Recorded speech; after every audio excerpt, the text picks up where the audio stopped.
प्राप्यस्य ब्रह्मणो रूपं प्राप्तुश्च प्रत्यगात्मनः प्राप्त्युपायं फलं प्राप्तेः तथा प्राप्ति विरोधि च वदन्ति सकला वेदाः सेतिहासपुराणकाः मुनयश्च महात्मानः वेदवेदार्थवादिनः.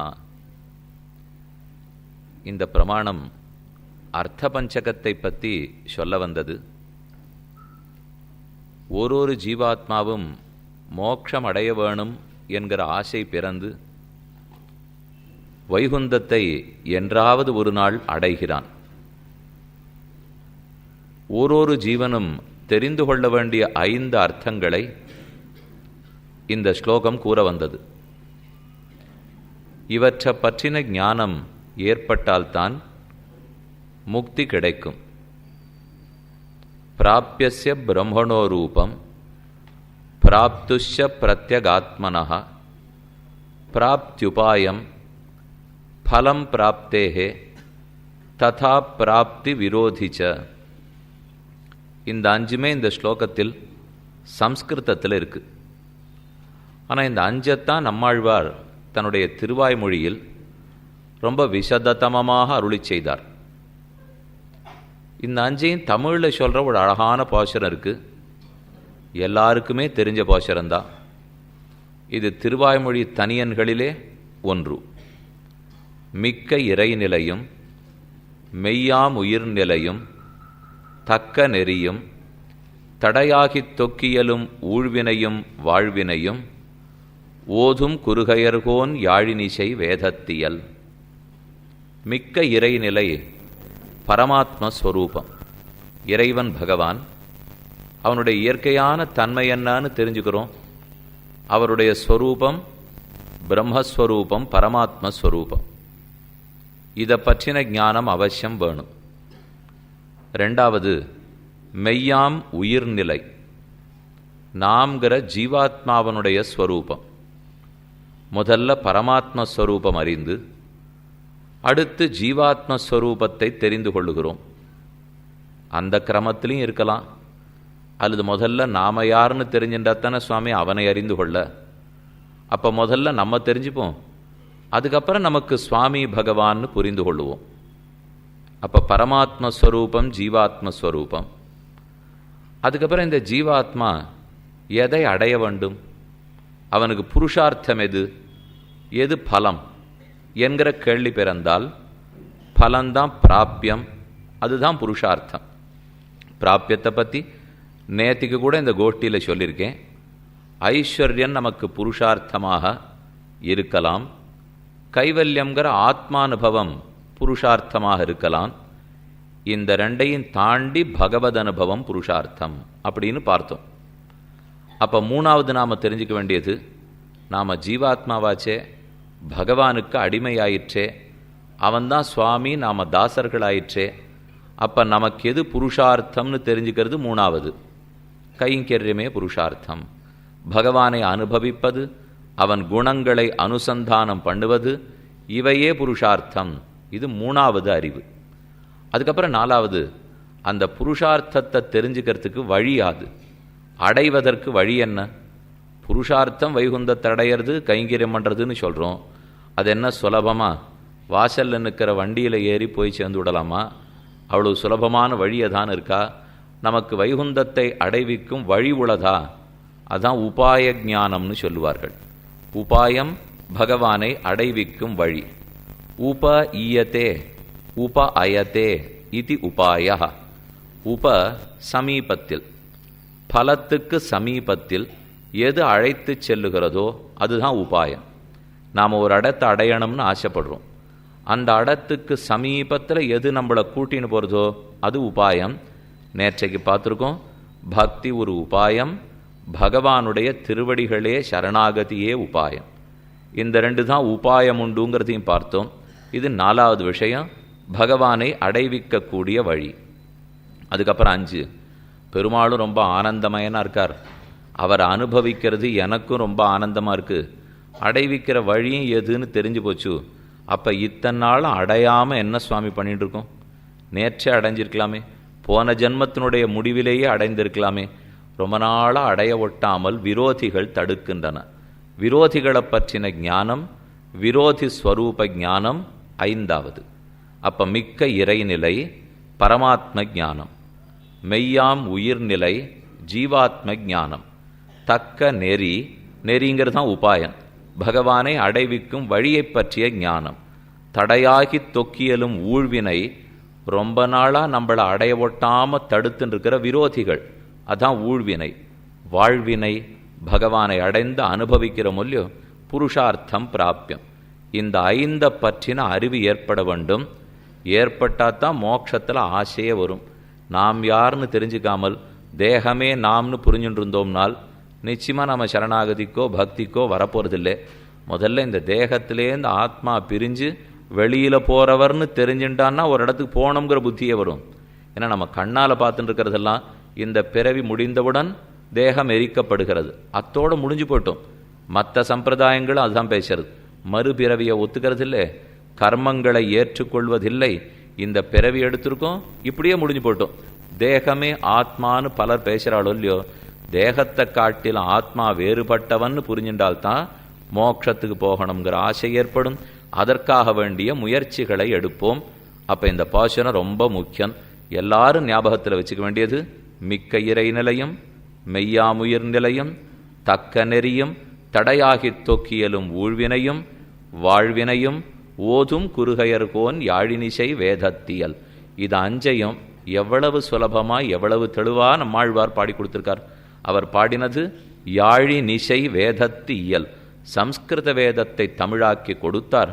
குழலினிது யாழினிது என்பர் திருவாய்மொழி கேளாதவர்.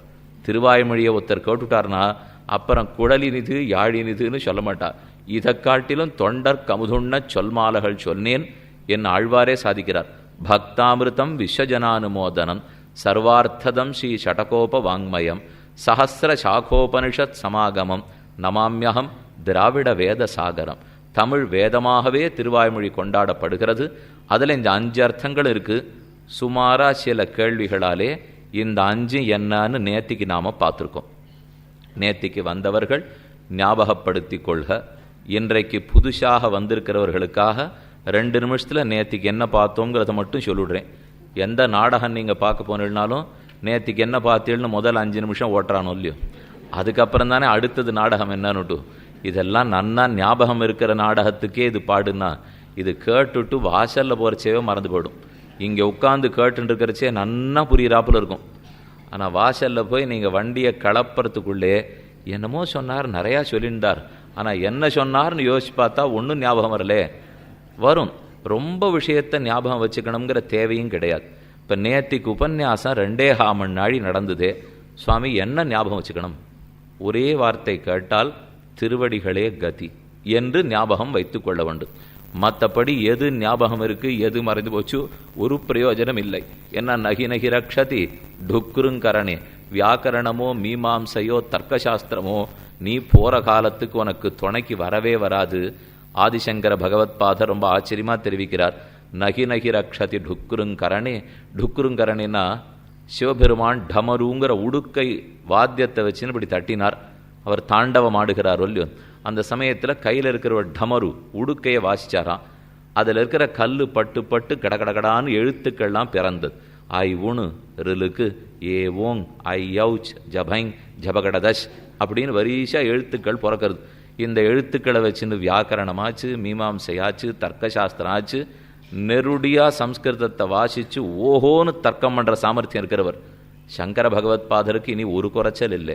அத்தனை தர்க்கமும் தெரிந்தவர். ஆனால் அந்த சுவாமி ஒத்துக்கிறார், பஜ கோவிந்தம் பஜ கோவிந்தம் கோவிந்தம் பஜ மூடமதே. மூடமதி படைத்தவனே மத்தொன்று உதவிக்கு வராது, கோவிந்த நாமத்தை சொல்லி கொண்டுரு. அதனால் நேத்திக்கு நம்ம ஞாபகம் வச்சுக்க வேண்டியது, நம்மாழ்வார் ஓரொரு பாசுரத்திலையும் திருவடியை பற்றியே பேசி கடைசி பாட்டில் சரணாகதி பண்ணார்னு சொன்னோம் இல்லையோ. அதனால் திருவடி முக்கியம். ஆண்டாள் பாசுரம் தொடக்கத்திலையும் திருவடியை பற்றினாள். திவ்ய பிரபந்தம் திருப்பாவையினுடைய முடிவிலேயும் திருவடிகளையே பற்றினாள். சரணாகத்தின்னு சொன்னாலே திருவடிகளில் தான் சரணாகதி. அதுதான் நிழல். அந்த நிழலை விட்டுட்டு வெளியில் வந்துட்டோம்னா வெப்பம் தகிக்கும், அது நமக்கு தாங்காது. இந்த விஷயத்தை நேத்திக்கு பார்த்தது ஞாபகம் வச்சுப்போம். இருந்தாலும் வேற ஏதோ கொஞ்சம் நாழி சொல்லியிருக்கேன்னு இல்லையோ. அது என்ன ஞாபகம் வச்சுக்க வேண்டாமா? முதல்ல நாம் யார்னு பார்த்தோம். ஆத்மா பகவானுக்கு சேஷபூதன், பரதந்திரன், ஞானமயன், சூக்ஷ்மமானவன், நித்தியமானவன். இதெல்லாம் ஆத்மாவுக்கு உண்டான லட்சணங்களை பார்த்துட்டோம். அவர் ஞானின்னு சொல்கிறத காட்டிலும் அவர் சேஷத்துவமுடையவர்னு சொல்கிறது தான் முக்கியம். அதுக்கப்புறம் ஆத்மா இப்படிப்பட்டவர்னு தெரிஞ்சுனுட்டோமே, இவருக்கு புருஷார்த்தம் எது?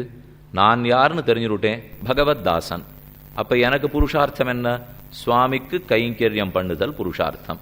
பகவத் அனுபவ பிரீத்திகாரித கைங்கரியம், பகவானுடைய குணங்களை அனுபவித்து அதனாலே அன்பு பெருக, அன்பு உந்த விடாமல் ஒழிவில் காலமெல்லாம் உடனாய் மன்னி வடிவிலா அடிமை செய்ய வேண்டும். நாம் கைங்கரியம் பண்ணிக்கொண்டே இருப்பது புருஷார்த்தம். அதை பார்த்தோம். அதுக்கப்புறம் அந்த புருஷார்த்தத்தை அடைவிக்கிறதுக்கு வழியாது பக்தி ஒன்று, பிரபத்தி ஒன்று, ரெண்டு தான் வழிகள் என்று பார்த்தோம். சரி, அதை அடைய ஒட்டாமல் தடுத்துன்னு இருக்கிறது எது? விரோதிகள். கர்மம் என்னுடைய விரோதி, ஜன்மம் என்னுடைய விரோதி, சரீரமே என்னுடைய விரோதி. இந்த மூணு தான் ரொம்ப நாளாக அடைய ஒட்டாமல் தடுக்கிறது தான். இதில் நமக்கு சந்தேகம் வரும், சரீரத்தை போய் விரோதின்னு சொல்லிட்டீரே, பக்தி பண்ணுறதுக்கே சரீரம் வேணுமே, சரணாகதி அனுஷ்டிக்கிறதுக்கே சரீரம் வேணுமே, அதை போய் விரோதின்னு சொல்லலாமன்னா சுவர் எழுந்தாத்தானே சித்திரம் எழுத முடியுங்கிறது உண்மை. சரீரம் ஆத்தியங்கலு தர்ம சாதனம், தர்மத்தை பண்ணுறதுக்கு சாதனமே இந்த சரீரம்தான். அது வரைக்கும் அதை யாரும் விரோதின்னு சொல்லலை. ஆனால் கர்மாதீனமாக ஜன்மம் கிடைக்கிறச்சே கூடவே இந்த சரீரம் வந்துடுறது இல்லையோ, இதையே நான் நினச்சிண்டு இதன் அனுபவமே புருஷார்த்தம்னு புரிஞ்சு விடுறோமோ இல்லையோ, அப்போ தான் விரோதி ஆடுறது. இது வெறும் தர்மத்தை பண்ணுறதுக்கு ஒரு கருவின்னு தெரிஞ்சுட்டா சரி. கத்தியை கொடுத்தா பழத்தை நறுக்கி வாயில் போட்டுக்கணும். கத்தி ஒரு கருவி, பழத்தை நறுக்கிறதுக்காகத்தான் கத்தி கொடுத்துருக்கா. கத்தி நன்னா இருக்கேங்கிறதுக்காக என் பல்ல நறுக்கிண்டு பார்த்தா எப்படி இருக்கும்? கத்தி வசதி தான். ஆனால் கத்தியை புருஷார்த்தமாயிடாதோ இல்லையோ, கத்தியை வச்சுட்டு பழத்தை நறுக்கி சாப்பிட்றது தான் புருஷார்த்தம். அதே போல் சரீரம் புருஷார்த்தமாகாது. சரீரத்தை கொண்டு தர்மத்தை பண்ணி பக்தியை பண்ணி மோட்சத்துக்கு போகிறது தான் புருஷார்த்தம். அப்போ உங்கள் புருஷார்த்தம் என்ன என்று நம்மளை பார்த்து ஒருத்தர் கேட்டால் தைரியமாக பதில் சொல்லணும். நிம்மதியான வாழ்க்கை வாழறது, ஊருக்கு ஒத்தாசை பண்ணுறது, நேர்மையாக இருக்கிறது, சத்தியம் பேசுறது, இதெல்லாம் சொல்லிட்டு இருக்கக்கூடாது. இதெல்லாம் தன்னடையே இருக்க வேண்டியது. பிறந்தியே புருஷார்த்தம் என்னன்னு கேட்டால் மோட்சம் அடைதல். ஒரே வார்த்தையில் தைரியமாக சொல்லணும். ஆனால் இதை வெளியில் சொன்னால் சுலபத்தில் ஒத்துக்க மாட்டா. இன்னொன்று, வயசானப்புறம் தான் இதை சொல்லியே கொடுக்கணும். எங்கேயானு சின்ன பிள்ளைகளுக்கு சொல்லி கொடுத்துடாதீங்கன்னுவா. 58 ஆனப்புறம்தான் மோட்சத்தில் ஆசை வரணுங்கிற தேவையில்லை. பிறந்தன்னிலிருந்தே ஆசை வரலாம் என்று அந்த ஆசை வந்த அன்னைக்கு தான் பக்தி வரும். அதில் ஆசை வராமல் வெறுமன பக்தனாக இருந்துட முடியுமா? ஏன்னா பக்தி பண்ணி என்ன கேட்க போகிறோன்னு சந்தேகம் வந்துடுமே. மோட்சத்துக்கு போகணும்னா தான் பக்தி பண்ணணும். இந்த லோகத்தில் ஓஹோன்னு வாழறதுக்கு ஒன்றும் பக்தி தேவையாக இருக்கல. ஐஸ்வர்யத்தையும் பக்தி கொடுக்கும், இருந்தாலும் ஐஸ்வர்யத்தை நன்னா வேலை பார்த்தாலே சம்பாதிச்சுடலாமே. இதுக்கு ஒன்றும் பக்தி பண்ணி பெருமாள்கிட்டத்தான் கேட்கணுங்கிற தேவை கிடையாது. ஆக உபாயங்கள் 2, ஒன்று பக்தி, மற்றொன்று பிரபத்தி. கடைசியாக ஏதோ தடுத்துன்னு இருக்கே கர்ம ஜன்ம சரீரம், இந்த சரீரத்தை தர்ம சாதனமாக வச்சுக்கணும். அதற்கு மேலே முக்கியத்துவம் கொடுத்துடக்கூடாது. நம்ம பூர்வாச்சாரியர்கள் எழுதினது தன்னை கண்டால் பாம்பை கண்டா போலே இருக்க வேணும். இதை பார்த்தா பாம்பை பார்த்துட்டா மாதிரி பயப்படணுமா. ஆனால் இதுக்கு நம்ம பூசற களிம்புக்கு கொடுக்குற விலை இருக்கு பாருங்க, வெறுமை இல்லை. இந்த சின்ன சின்ன புட்டியில் 400 ரூபாய் 500 ரூபாய், இதுதான் என்னமோ இந்த தோலுக்கு போட்டுக்கிற களிம்பு தான் எல்லாத்த விட விலை அதிகமாக இருக்குது. மற்றதெல்லாம் இப்போ வெண்டைக்காய் கத்திரிக்காய் வாங்குகிறோம், அரிசி பருப்பு வாங்குகிறோம், ஏதோ வசந்துருக்கு சரி. இருந்தாலும் அது 40 ரூபாய்க்கு கிடைக்கிறது, உள்ளே போய் அதுதான் வாழ்க்கைக்கு ஆதாரம். ஆனால் இதை பளபளப்பாக வச்சுக்கிறதுக்கு 400 ரூபா, அது 40 ரூபா, இது 400 ரூபா. என்னத்துக்கு பண்ணிக்கிறோம்னால் தொண்டரடிப்புடி ஆழ்வார் அன்றைக்கே சொன்னார், மரம் சுவர் மதிலெடுத்து மறுமைக்கே வெறும பூண்டு புறம் சுவர் ஓட்டை மாடம் புரளும் போது அறிய மாட்டீர். இது வெளியில் இருக்கிற ஓட்ட மாடம், இங்கே ஒட்டு போட்டால் இங்கே பிச்சுனுடும், இங்கே ஒட்டு போட்டால் இங்கே கிழிஞ்சு போயிடும். இதுக்கு எத்தனை நாள் ஒட்டு போட்டு நீ பாதுகாக்க போகிறே? ஒரு நாளும் நிற்காது. எத்தனை நாள் காப்பாற்றணும்னு பார்த்தாலும் ஒரு நாள் விழத்தான் போகிறது. அதனால் தன்னை கண்டால் பாம்பை கண்டா போலே. ராத்திரி முழுக்க படுத்துன்னு தூங்கிட்டு கார்த்தால் எழுந்திருக்கிறச்சே சரீரத்தை பார்ப்போம் இல்லையோ, அப்போ சொல்லுவார்களாம், இந்த பாம்போடையா நான் ராத்திரி முழுக்க ஒரு படுக்கையில் படுத்துட்டேன், பாம்போட ஒரு படுக்கையில் யாரானு படுத்துப்பாளா, நான் போய் படுத்துட்டுருக்கேனே, என்ன மோசம் இது அப்படின்னு காலங்கார்த்தால் எழுந்தா நினச்சிக்கணுமா. யாருக்கான் நம்மளை பார்த்தா பாம்புங்கிற எண்ணம் வருமா, சரீரம் தியாஜ்யங்கிற எண்ணம் வருமா? அந்த அளவுக்கு சரீரம் விரோதின்னு புரிந்து கொண்டால் மோட்சத்தில் மேலும் மேலும் ஆசை வளரப்போகுது. நிச்சயமாக நமக்கே இது எத்தனை கஷ்டம் கொடுக்கறதுன்னு தெரியலையா? இப்போ யாருக்குத்தான் வியாதியே இல்லாத வாழ்ந்துடுறோமா? ஏதோ ஒரு விதத்தில் இருக்குது. வயசான அப்புறம் வந்துடுது.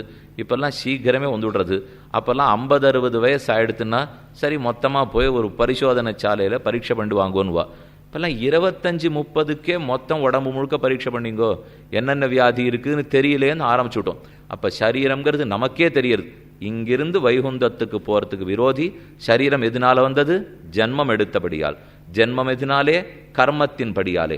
கர்மத்தை தொலைச்சாத்தான் ஜென்மம் தொலையும். ஜென்மம் நின்று படுத்துன்னா சரீரம் இல்லை. கர்மமே தொலைஞ்சு படுத்துன்னா மோட்சத்துக்கு போட போகிறோம். இந்த கர்மத்தை தொலைப்பதற்கு வழியாது ஒரு பக்கம், மோட்சம் அடைவதற்கு வழியாது மற்றொரு பக்கம். அப்போ நமக்கு அனிஷ்டமாக இருக்கிற கர்மங்கள் தொலையணும், இஷ்டமாக இருக்கிற மோட்சம் கிடைக்கணும். இதற்கு உபாயம் எது? பக்தியோ பிரபத்தியோ? அதுக்கு மேலே அடுத்த கேள்வி, ஏன் பக்தியை விட்டுட்டு பிரபத்திக்கு வரணுமா, சரணாகதிக்கு வரணுமா? பக்தியை விட சரணாகதிக்கு எந்தெந்த விதத்தில் ஏற்றம் உண்டு அப்படிங்கிறதையும் நேற்றுக்கு நாம் பார்த்துட்டோம். பக்திங்கிறது சாத்தியோபாயம், நாம் பிரயத்தனப்பட்டு சாதிக்க வேண்டியது. பிரபத்திங்கிறது சித்தோபாயம், என் பிரயத்தனம் இல்லாமல் பெருமானுடைய அனுகிரகத்தாலேயே சாதிக்கப்படுவது.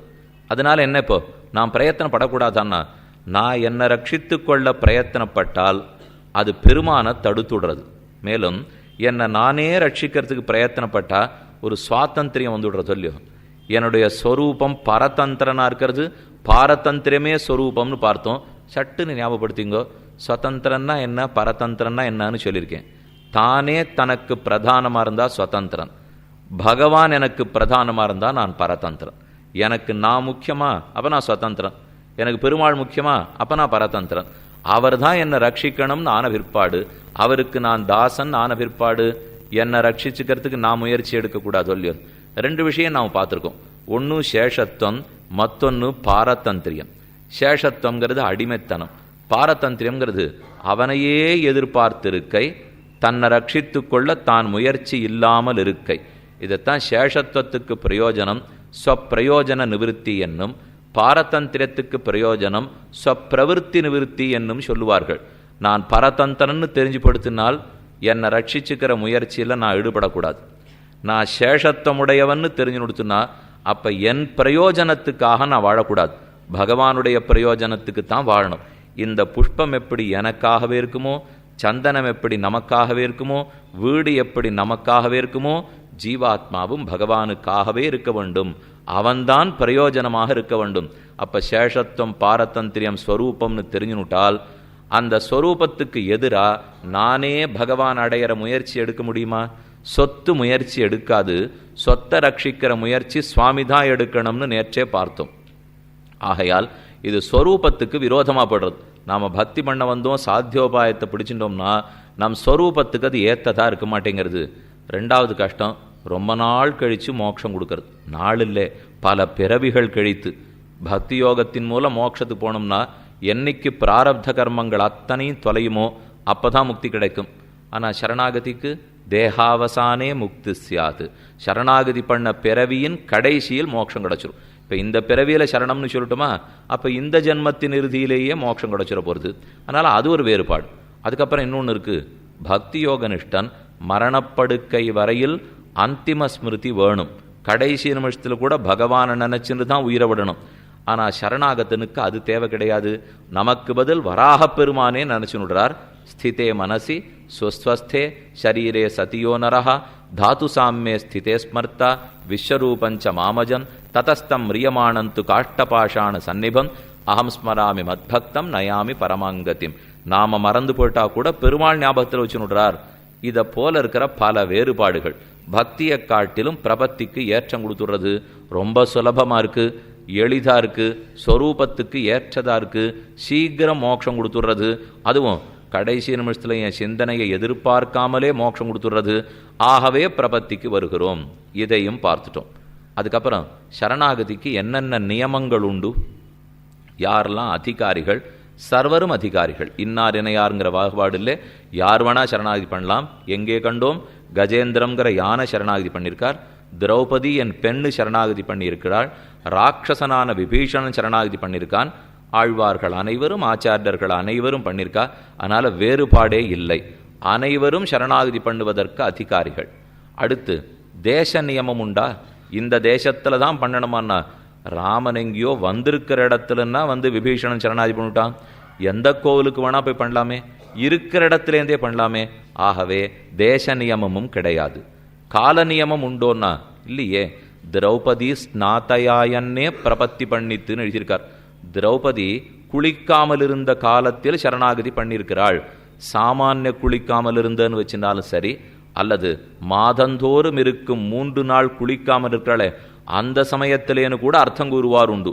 அப்போது கூட சரணாகதி பண்ணலாம். ஆபத்து ஏற்பட்டு படுத்துன்னா சரணாகதி தான். சரணாகதி பெருமாள் காத்துட்டு இருக்கார், எப்போ பண்ணுவோன்னுட்டு. பண்ணுறதுக்கு நாம தான் தயாராகலை. இப்போ தயாராகிட்டோம். காலம் பார்க்க வேண்டாம், தேசம் பார்க்க வேண்டாம். இன்னைக்கு இந்த சம்பிரதாயத்திலே எல்லாத்துக்கும் இப்போ கல்யாணம்னா நாள் பார்க்குறோம். அஷ்டமி நவமி வேண்டாம், பரணி கார்த்திகை வேண்டாம், செவ்வாய்க்கிழமை சனிக்கிழமை வேண்டாம், எல்லாம் சரி. ஆச்சாரிய சமாசிரயணத்துக்கு நாள் பார்க்கணுமா? ஆச்சார இடத்துல போய் பஞ்சசம்ஸ்காரம் பண்ணிக்கிறோம். உம்ம திருவடிகளே கத்தின்னு அவர் இடத்துல போய் விடறமோ இல்லையோ. செவ்வாய்க்கிழமை பண்ணலாம், சனிக்கிழமை பண்ணலாம், அஷ்டமி நவமி பண்ணலாம், பரணி கார்த்திகை பண்ணலாம், வேறுபாடே கிடையாது. ஆபத்து வந்துடுத்துன்னு போய் திருவடிகளில் விடறான். அதுக்கு போய் செவ்வாய் சனியா அஷ்டமி நவமியுமா பார்த்துட்டு இருக்க முடியும்? சம்சாரம் படுத்துற பாட்டை பார்த்துட்டு சரணம்னு ஒருத்தன் சொல்லணும்னா, ஓ இது இன்னைக்கு ராகுகால யமகண்டம்லாம் இல்லையே, இப்போ சரணம்னு சொல்லலாமோ இல்லையோன்னா, ராகுகால யமகண்டம் பார்க்கறதுக்குள்ளே இவன் இருக்கணுமே. இருந்தால்னா அப்புறம் நாளைக்கு சரணம்னு சொல்கிறதுக்கு. சரணாகதியை பொழுது தாழ்த்தவே கூடாது. ஆட்டம் வயசாகட்டும், எப்போ நம்மால் சரணாகத்தை நான் நடந்துக்க முடியுமோ அப்போ நாம் சரணாகதி பண்ணலாம். நிறைய பேர் பேசுகிறாளோ இல்லையோ, அது வரைக்கும் இருக்கணுமே. இப்போ பேசின்னு இருக்கோம், இந்த இடத்துக்கு எல்லாரும் வந்து உட்காந்துட்டோம். இங்கிருந்து இப்போ 6:15 அடி ஆரம்பித்தேன், 6:41 ஆறுது. 6:42க்கு எத்தனை பேர் இருக்க போகிறோம் நமக்கு தெரியாதே. 6:41க்கு தெரியறதே தவிர இப்போ 42க்கு அடி எனக்கு பேச முடியுமா தெரியாது. 43 இங்கே எத்தனை பேருக்கு உட்கார முடியும்னு நமக்கு தெரியாது. அவ்வளவு தூரம் மின்னின் நிலையில மண்ணுயிராக்ககள். ஒரு நிமிஷ பொழுதாவது மின்னல் நிற்கும். இந்த ஜகத்து அதை விட அஸ்திரம், அஸ்திரமாக அல்பமாக இருக்கக்கூடிய ஜகத்து. அதில் போய் நாளைக்கு சரணாகதி பண்ணுறேன், நாளன்னைக்கு சரணாகத்தின்னா அதெல்லாம் மெதுவாக வர்ற எண்ணமே இல்லை. எங்கோ போகணுமே, எங்கேயோ தவிச்சுட்டு இருக்கமே. இந்த பயம் வந்த நிமிஷமே சரணாகதி முடிஞ்சு போடும். இதற்கு மேலே பெரிய வியாபாரங்கள்லாம் ஒன்றும் கிடையாது. ஆக கால நியமம் இல்லை, தேச நியமம் இல்லை, அதிகாரி நியமம் இல்லை. பிரகார நியமம் உண்டா? தீர்த்தம் ஆடிட்டு போகணுமா, சந்தியாவந்தனம் பண்ணிட்டு போகணுமா, ஏதான ஒரு 108 தடவை காயத்ரி மந்திரத்தை சொல்லிட்டு போகணுமா? ஒரு நியமமும் இல்லை. இருந்தபடியே அமையும். நான் எப்படி இருக்கிறேனோ அத்தோடே அமையும். விபீஷணன் அக்கறையிலிருந்து இக்கரைக்கு வந்தான், கீழே ஒரு முழுக்கிட்டு வந்தான் அல்லன். இவ்வளவு பெரிய சமுத்திரம் கீழே இருக்கு, இறங்கி குளிச்சுட்டு வரக்கூடாதா? குளிச்சதா அந்த இடத்துல சரித்திரமே இல்லை. அதுக்குன்னு குளிக்காத போனன்னு அடியன் சொல்ல வரல, ஆனால் அவன் குளிக்கலேங்கிறத சொல்ல வரேன். அதுக்காக ஒரு பிரகார நியமமும் கிடையாது. பல நியமம் உண்டா? சரணாகதி எந்த பலத்துக்காக பண்ண வேணும்? எந்த பலத்துக்கும் பண்ணலாம். பிரகார நியமமும் இல்லை, பல நியமமும் இல்லை. திரௌபதி வஸ்திரம் கிடைக்கணுங்கிறதுக்காக சரணாகதி, உத்தரே கர்ப்பம் காப்பாற்றப்படணுங்கிறதுக்காக சரணாகதி, தர்மபுத்திரன் ராஜ்யம் வேணுங்கிறதுக்காக சரணாகதி. இப்படி ஒத்தொத்தர் ஒன்றுத்துக்கு பண்ணியிருக்காளோ இல்லையோ. மோட்சம் வேணும், கைங்கரியம் வேணுங்கிறதுக்காக விபீஷணன் சரணாகதி அனுஷ்டித்தான். ஆக பல நியமமும் இல்லைன்னு பார்த்துட்டோம். அப்போ என்ன? ஒரே ஒரு நியமம் உண்டு, கேவலம் விஷய நியமமே உள்ளது. யாரிடத்துல சரணாகத்தின்னு மட்டும்தான் கேள்வி. கண்ட பேர் காலில் விழுந்துட முடியாது.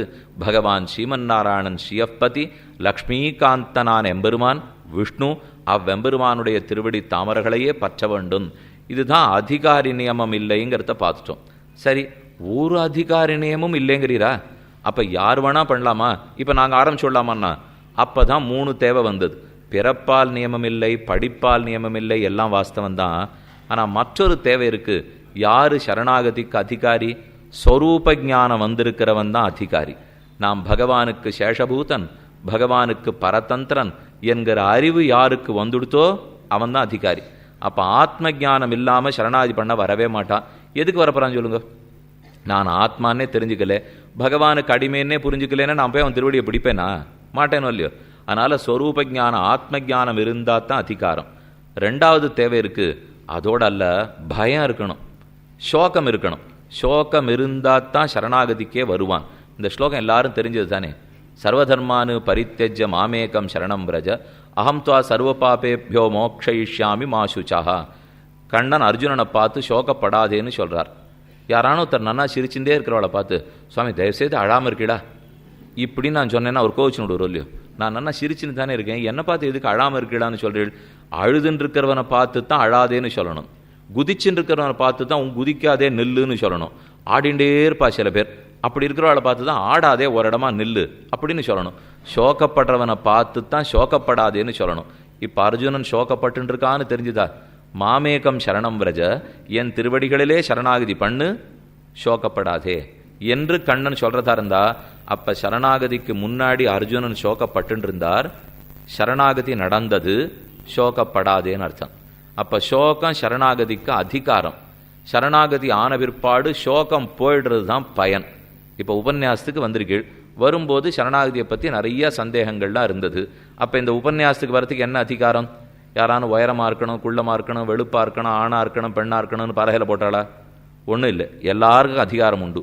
ஆனால் கடைசி பட்சம் வாஸ்தவம் சுவாமி, உயரம் குள்ளம் கருப்பு சிவப்பு ஆண் பெண் குழந்தை கேட்கல, ஆனால் சரணாகதியை பற்றி தெரிஞ்சுக்கணுங்கிற விருப்பம் இருந்தால் தான் அதிகாரம். அதில் நீங்கள் பிரயோஜனமே கிடையாது இல்லையோ. ஓ, இந்தந்த சந்தேகம்லாம் இருக்கே, எப்படி பண்ணணும்னு தெரியலையே, தெரிஞ்சுப்போம் அப்படிங்கிற அந்த பயமோ அந்த சோகமோ அந்த விருப்பமோ இருந்தால் தான் சரணாகதிக்கு அதிகாரம். சரி, உபன்யாசத்துக்கு எல்லாரும் வந்துவிட்டேள், நேற்று கேட்டு பார்த்தீள், இன்னைக்கு கேட்டு பார்த்தீள், நாளை கேட்டு பார்க்குறீள்.